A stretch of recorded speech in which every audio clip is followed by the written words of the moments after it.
Good afternoon, everybody, and welcome to Lawn Safety, and welcome to Toolbox Talk Tuesdays. In today's Toolbox Talk, we're going to discuss hand tool safety. And hand tools present a little bit of a quandary. It's very easy for us to become super complacent, when using hand tools. We don't really offer hand tools the same amount of respect as we do for power tools and for big pieces of equipment and machinery, because it's falsely believed that using power tools is presents a real risk to personal injury, which it does. But that same respect isn't given to hand tools, and it should be. So let's get into the reason for the talk then. Careless or improper use of hand tools can and do frequently cause serious injuries. There's a couple of safety tips we can go through that we need to consider when using hand tools. So the first one would be matching the right tool for the right job. Okay, it comes back to the sort of don't try and put a square peg into a round hole syndrome. Okay, so use things like a wrench and not pliers for tightening things. Use a pry bar and not a screwdriver to open, containers. Use a hammer and not a wrench or your hand on nails. I've seen people use the backs of screwdrivers and all sorts of things. So we need to identify what the job is and what the correct tool for that job is, and make sure we're only using that correct tool. Secondly, we need to really inspect tools regularly and only use those in good condition. We do this with machinery, we do this with power tools, okay? We do those checks because we identify that it's a dangerous piece of equipment. We don't tend to do it with hand tools, but let's have a look at something like a hammer, for example. A simple tool such as a hammer, wooden handle, okay? The more you use that hammer, it's going to degrade over time, and potentially the handle is going to weaken. Potentially where the metal head on the hammer engages with the wooden handle could weaken.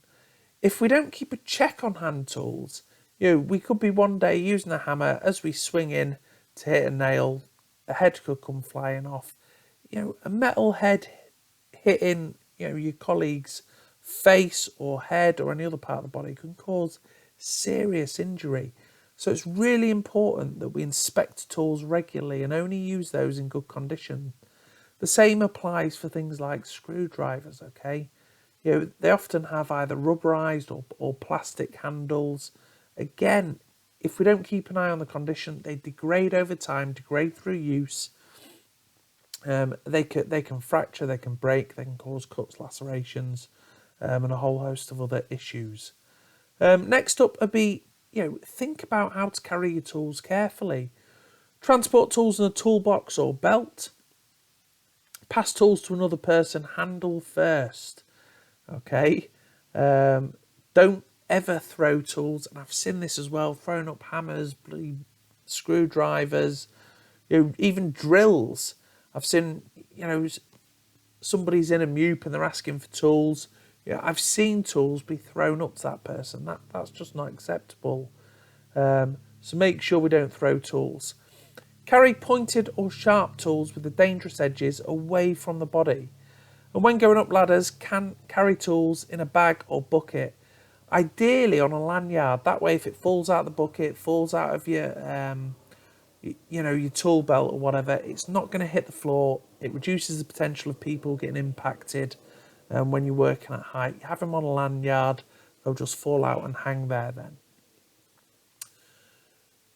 We need to think about personal protective equipment. Wear safety goggles if there's any chance of flying objects. If you're using a hammer and stuff, if you're using a de-rusting tool or something like that, we need to be wearing the appropriate PPE. So safety goggles if there's any chance of flying objects. Safety shoes should always be worn. Wear a hard hat if people are working above you with tools. All right, it's common sense, but people don't do it. If somebody's working in a roof space, for example, you're just relying on a bit of tape or cones around the area. If you're not paying attention to them or you want to take a shortcut, you go through those high-risk areas and somebody drops a tool, that is going to ruin your day. So we need to make sure we're wearing hard hats if people are working above you with tools. Avoid wearing loose clothes or jewellery that could get caught in tools.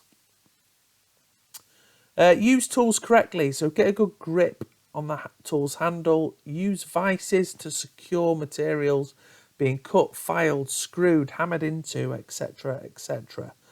Always cut away from the body. It sounds like common sense, but common sense is built through people's experiences. If it's the first time doing that particular job, yet they might not have been exposed to the potential dangers until they start, scalping parts of their hands and stuff. So, always cut away from you and not towards the body. Keep tools in their proper place at all times. Always know where your tools are located.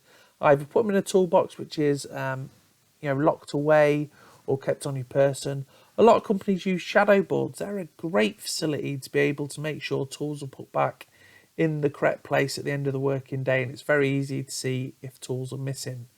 Take special care working with tools whilst on elevated surfaces. Yeah, it goes without saying. Tools could fall off and strike someone below with great impact, and that is going to seriously ruin somebody's day and cause a serious injury. Never place tools on the floor where they could become a trip and slip hazard, and also you're going to damage your tools that way as well. Keep sharp and pointed tools encased when not in use, so they don't puncture skin. If you're using knives and that type of thing, make them controlled access. Those sharp and dangerous tools, let's have them locked away when they're not in use. And store tools in their proper places at the end of the task or shift. That way you're not going to lose tools, so you're always going to have them available so you can use the right tool for the job. And also you can control those higher risk tools, things like knives and things like that, okay? Don't let the size or simplicity of hand tools fool you into believing they're harmless. We've all been,